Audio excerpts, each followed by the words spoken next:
ഇതുപോലെ എങ്ങനെയാണ് കുക്കർ ബിരിയാണി ചെയ്തെടുക്കണേന്ന് നമുക്ക് നോക്കാം. ആദ്യം തന്നെ ഞാൻ കുക്കർ വെച്ചിട്ട് അതിൽ എണ്ണ വറ്റി അതിൽ സവാള ഇട്ടു.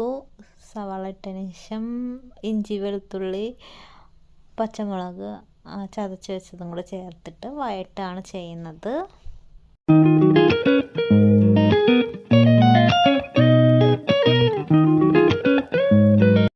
ഇനി ഇതിലേക്ക് ചേർക്കാൻ പോകുന്നത്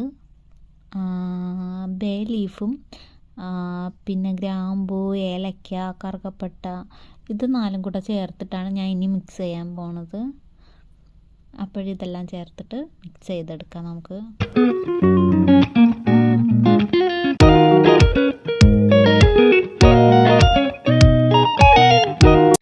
ഇനി ഇതിലോട്ട് ഉപ്പ് ചേർത്ത് കൊടുക്കാം.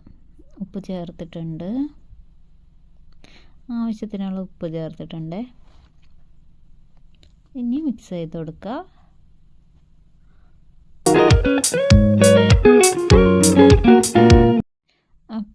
അപ്പോഴേ നന്നായിട്ട് മിക്സ് ചെയ്ത് അത് ചെറിയൊരു ഏകദേശം ഒരു വാടലായി വന്നപ്പോഴത്തേക്ക് ഞാൻ വലിയ ജീരകം ചതച്ചിട്ട് വലിയ ജീരകം ചേർത്ത് കൊടുക്കുകയാണ് ചെയ്യുന്നത്. വലിയ ജീരകം കേട്ടോ, വലിയ ജീരകം ചേർത്തിട്ടുണ്ട്. എന്നിട്ട് അതിനെ മൊത്തത്തിൽ മിക്സ് ചെയ്ത് നമ്മൾ ഇളക്കി കൊടുക്കുക. എല്ലാത്തിലും ആ സ്മെല്ലും എല്ലാം പിടിക്കണം. നന്നായിട്ട് വഴറ്റി കൊടുക്കുക. ഇനി നമുക്കിതിലേക്ക് നമുക്ക് ആവശ്യമായിട്ടുള്ള മഞ്ഞൾപ്പൊടി ചേർത്ത് കൊടുക്കാം. എന്നിട്ട് അതും നമുക്കിങ്ങനെ ഇളക്കി കൊടുക്കാം. മഞ്ഞൾപ്പൊടിയുടെ ഇതെല്ലാം എല്ലാത്തിലും പിടിക്കാൻ വേണ്ടിയിട്ട്. അപ്പോൾ എല്ലാം മിക്സ് ചെയ്ത് കൊടുത്തിട്ടുണ്ട്. മഞ്ഞൾപ്പൊടി അങ്ങനെ എല്ലാത്തിലും എല്ലാ സൈഡിലും എല്ലാറ്റത്തായിട്ടുണ്ട്. ഇനി ഇതിലേക്ക് നമ്മൾ മല്ലിപ്പൊടിയാണ് ചേർക്കുന്നത്. ആവശ്യമായിട്ടുള്ള മല്ലിപ്പൊടി ചേർക്കുകയാണ് ചെയ്യുന്നത്.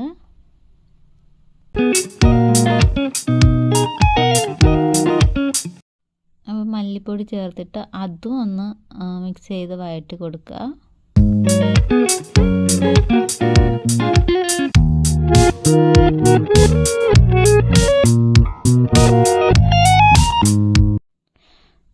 ഇനി അടുത്തത് നമ്മൾ ചേർക്കാൻ പോകുന്നത് മുളക് പൊടിയാണ്. അപ്പോൾ ആവശ്യമായിട്ടുള്ള മുളക് പൊടി അതിലോട്ട് ഇടാണ്.